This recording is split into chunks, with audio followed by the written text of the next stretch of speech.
What's going on, you guys? Let's welcome you guys to the channel. We're Big Dog back with another one take review.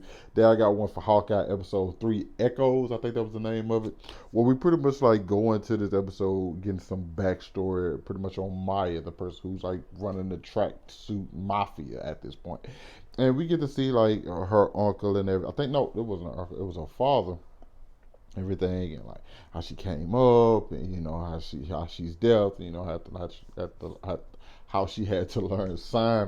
Keep fumbling on my words, but I think it was interesting because at first when the episode started, I'm like, who is this we learned about? I'm like, this isn't the same girl that we learned about last week. This isn't Kate. But I'm like, oh no, this is not Kate. This is actually about Maya, and we get a little insight about her and to see like a quick little flashback, and then we get to see why she's trying to get back on Ronan, because as we know, Ronan made a whole bunch of enemies. Uh, uh, well, Hawkeye made a whole bunch of enemies as his time as Ronan, and the Tracksuit Mafia was one of them, and he just so happened to kill her father. So of course, I think there's a bunch of Mayas out there. This is just one story that we actually get to see. If Ronan was still out, if Hawkeye just permanently became Ronan, I'm pretty sure we see actually way more people trying to get back after him. Because you have to think, this was happening during the time of the blip, so a lot of these crews probably lost like half of their people. Okay, so Hawkeye's taking them out, and then these people come back from the blip, and they realize like, oh my, he's dead now. Like they come back and half of their crews is dead. That's have to be crushing for them, and so it's like, okay, we have to get this guy back. You know what I'm saying? Who was it? Oh, it was Ronan. Cool. Like I said, it's probably tons and tons of people out here just like Maya, but Maya's the one we get to learn more about. So she's having a conversation with Hawkeye. She noticed that Hawkeye, like, he has the hearing aid issue. Like, that's pretty much a weakness. We need to, what I'm saying, you're limiting yourself because, like, of course, she knows sign that she's been deaf her entire life. Well, it seems like she's been deaf her entire life. I don't know if she became deaf or what, but you know what I'm saying. And so that's pretty much where we go. This is a duel between those two, and like Hawkeye's, he does what he does. I mean, he's an Avenger. He's been in tough situations before, and the way they have the guy locked up, obvious mistake. They literally have them on top of ponies with only their hands taped up, nothing else. Their legs are free. They could have got off the things at any moment, and the no. All right, let's just be honest. The tracksuit mafia kind of feels like a joke. These guys don't seem like legitimate like threats. If I'm just being real, it feels like this is leaning in towards that. This one to me feel like leans more in towards that less serious stuff, and just kind of like fun. You know what I'm saying? The MCU fun. I don't think it's meant to be took too serious. I don't know. Maybe the stakes might change later on down the line, but like we halfway through it. But one thing I really did enjoy about this episode, what I would have to say, is the action, because I think the episode has some really good action. The banter between Kate and Hawkeye, her not being able to, well, him not being able to hear her, they're trying to communicate. Like she says something, then he just repeats it shortly after because like he didn't hear her say it. All the different arrows, you have to just kind of like wonder like, how does he know what he's grabbing when he reaches back there to grab arrow? Because it's like, do they have? I'm assuming like the ends are like coordinated some kind of way, because she was pulling out a well he was she was pulling out a bunch of them and not knowing what any of them did. And this is one of the things she said that I thought was like hilarious, is that he shot an arrow and it was basically a bomb, and she said there are 4 arrows in there worse than that one. I was just like, oh wow. And then like the marksmanship from Kate, I think you finally get to see that on full display. And like I said, the action sequences was really really good. I actually like Maya's. I think Maya's fight scenes were probably the best ones. Like her movement, her skill probably seemed to be at like the highest level we've seen in the show. So I enjoyed that. I like the addition of like the PM Tech with the big giant arrow who shoots down, take out the back of the truck. I almost thought they were gonna kill those people. You know what I'm saying? I don't see how those people made it out of it.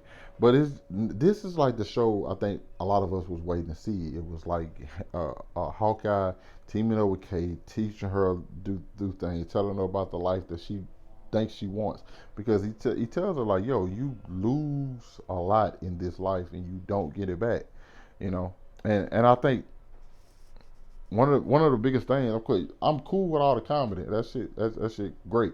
But when we get down to like those character moments, I need those joints to, like, you know what I'm saying, land. I need them to land, like the camaraderie, the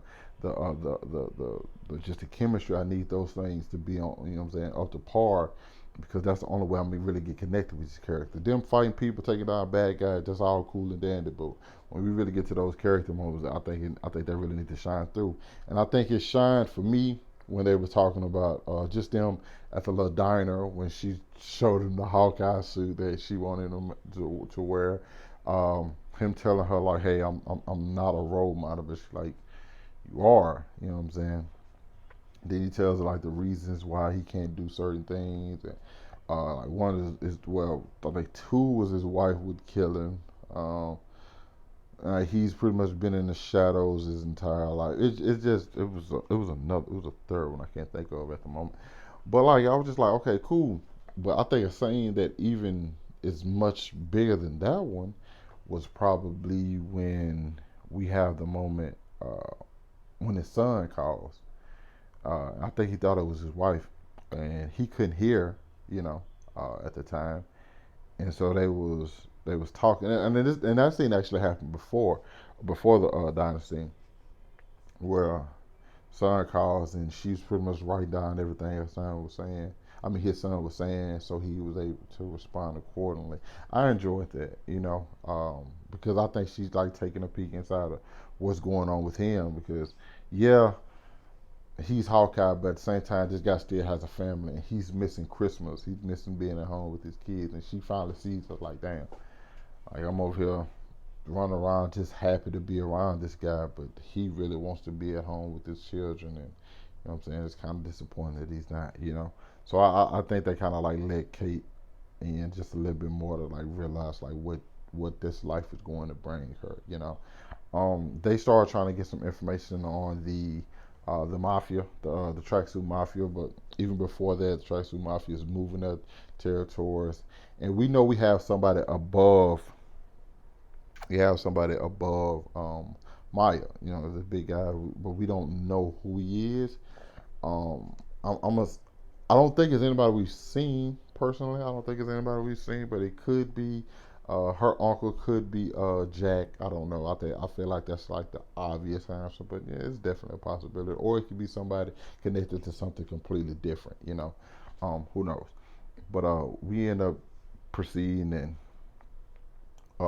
they go over there getting information about the Tracksuit Mafia, but Kate ends up eventually locked out. So then we must get to the point where Jack is in the house, and of course he hurt them, and he holds the blade up to Hawkeye's neck, and that's where the episode ends. So we do know Jack ended up getting that blade, even though like everything pretty much got wrecked at the auction. Um, that could have been a same blade used to kill Armand. I still don't know where we're headed, because I don't feel like this was like very. I think this episode, rather than story driven, other than like the stuff backstory with Maya, I feel like this episode was character driven and action packed. You know what I'm saying? And I think that's what we got this episode. I'm hoping next episode, because it's like I said, it's only 6 episodes, which I wish these series at least 8. You know what I'm saying? I feel like 8 episodes is like usually like the best number for shows. 8 to 10 typically. You know what I'm saying? But sometimes you might in yourself just put a bunch of fluff in there. So I guess that's why they dialed it down to 6. But hopefully we get more story as to like main goals, because even Clint asked like what were they after, and we know that they were after this watch. We don't know what the watch is. I don't know what the watch is, and what significance their watch holds, but I think that was their main objective. And so who needs their watch? What is their watch for? And I feel like we gonna get into that probably next episode. Also, we still don't have a name for the dog, which is not necessarily a big problem, but it's definitely a problem. Got to name the damn dog. So Yeah, you guys let me know what y'all thought about this episode. This is probably the best episode. I really enjoyed it. I really enjoyed episode one. Episode two was nice. What kind of like went down, like kind of like lowered it, you know what I'm saying, down to me. But I think episode three is the one where I think a lot of people expected this series to be. Because I like Kate Bishop a lot. I like her funny quirkiness. The fact that she doesn't take anything too serious. She seems to be like the complete opposite of Hawkeye. You know what I'm saying? So I like the like uh, energetic side of her. You know that she brings to the show, mixed with his like super Don dad chill vibes. You know what I'm saying? I think that works. Has a unique dynamic for this show. But yeah, like I said, you guys let me know what y'all thought about the episode down in the comments. Hit that like button, subscribe to my channel. Thanks for watching the video. Hope you guys staying safe, and I catch up with you guys later. Peace.